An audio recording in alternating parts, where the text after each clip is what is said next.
What's up? What's up? No groping. No groping. Not yet. What's up, man? How are you, man? How you doing, brother? Good to see you. Thanks for having me. Please have a seat. What's up, everybody? There it is. All right. Now, it seems like the last 2 years, you have just done it all.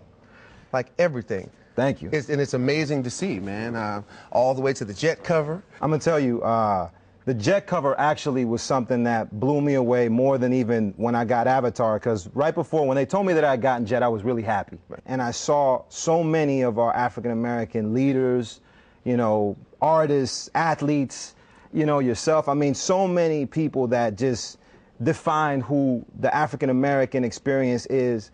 You know, it just blew me away, and it really made me feel humbled to be on one of the covers of Jet magazine. So that, to me, just made me really feel like, wow, I'm actually doing something here. Wow. You know, we're getting somewhere. And you definitely are. Thank you. Thank you so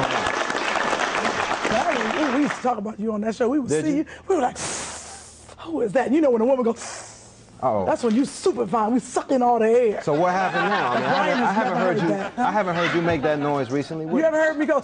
Not with me. Because you turned blue in this movie, and that scared me. I was like, he's a blue person right now. So 12 feet tall, that's too much for you. Is that? Oh, 12, yes. You were, 12 feet tall with a tail. Right. 3 foot tail.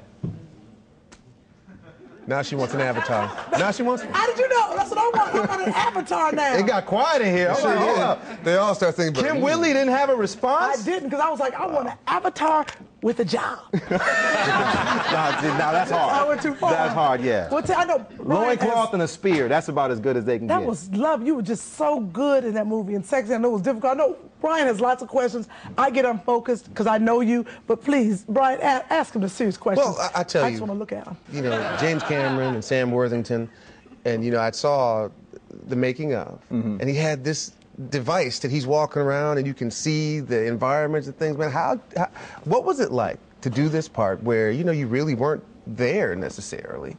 I mean, Well, it had to be a challenge. I'll tell you, we actually performed everything that you saw in the film physically. You know, it wasn't just, a lot of people think that Avatar was mostly a voiceover movie like they do a lot of other animated movies, but Jim was really, really focusing on the performance. And that's why this isn't called motion capture. It's actually called performance capture. And, you know, all the movements that you see, the facial movements, the physical movements, we actually did, the actors did. But what he was able to do was go on set, a set like this, and edit the movie and reshoot scenes with us not being there. But with his camera, he could see us right in front of him. You know, so it was something that was a technology that was years ahead of its times. I mean, he really, really, really put a lot into this, and consequently got a lot out of it as well. Well, Could you tell which character you were? I was Sute. So I was the young warrior prince that was supposed to take over the tribe with Zoe, until Sam comes along and takes my girl, beats me up, and then becomes my brother. Yeah, I wasn't going to say that. He kind of punked you. I mean, you know, he got it. How hard is it to act? How close was the camera to your face? It was hooked on your head? Yeah, it was a helmet, and it had a boom, and the camera was roughly right here. That's hard. Yeah, it was hard in the very beginning, because a lot of times, you know, Sam and I had a lot of physical altercations. Yeah. And, you know, if we got too close, the booms would knock each other off. And next thing you know, it's a 2 to 3 hour process to reset those things. God. Yeah, so even like a quick dismount, we had to take aggressive horseback riding classes so we can mount and dismount without appearing to be struggling. Yeah, we were riding on real horses, so we had to learn how to dismount and mount without a saddle. And sometimes, man, yeah, you might slip. Yeah, a lot of mounting and dismounting. Yeah. A lot of riding. A lot of riding. Aggressive riding. Aggressive, that's Yeah. good. So look here, this interview's over, but let me give you one more. Save me. Never that. On that note, we will be right back with more Laz Alonso. I'm out. Welcome back. We're here with Laz Alonso. So after Avatar, what do you do after that, man? What's next? Well, right now I just wrapped on a television series for Fox called Breakout Kings. Okay. It's still in the pilot stage, so we'll find out hopefully sooner than later. if it gets picked up into a series. But it's my first real solid leading role, leading a series, so I'm really, really happy. You know, I feel like making some progress. Yeah, it is a drama. It's a 1-hour drama. Okay, okay. And basically, my character, Charlie Duchamp, he's a U.S. Marshal who had a heart condition. So they assigned him to desk duty for 6 years. And he finally gets a chance to get back out in the field. But he's in charge of this group of convicts.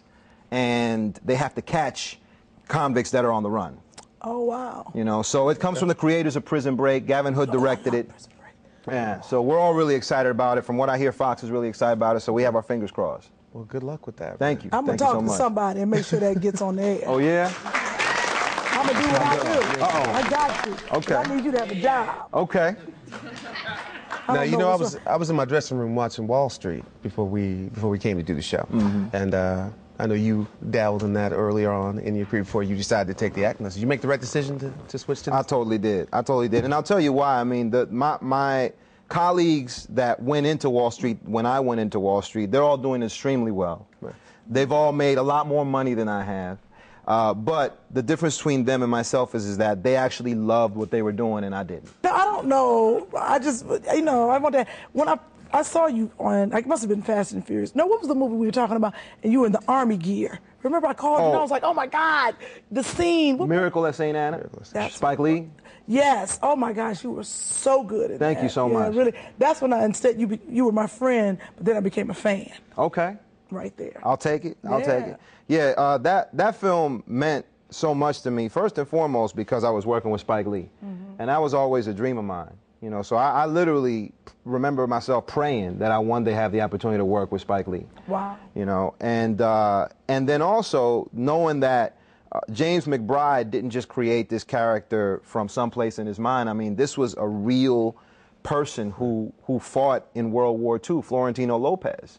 And unfortunately, he passed away before we actually got to make the movie. But knowing that I had the responsibility of his legacy to portray accurately put a lot of responsibility on my shoulders. So it was the first time that I really felt responsible for someone that I was representing on film. You know, one of the best parts of doing this and talking to people is to see their passion about something, and it's great to see that you've got it. Thank you so much. Ladies and gentlemen, Laz Alonso. Thank you. Thank you so much. You're very passionate. Thank you. So much.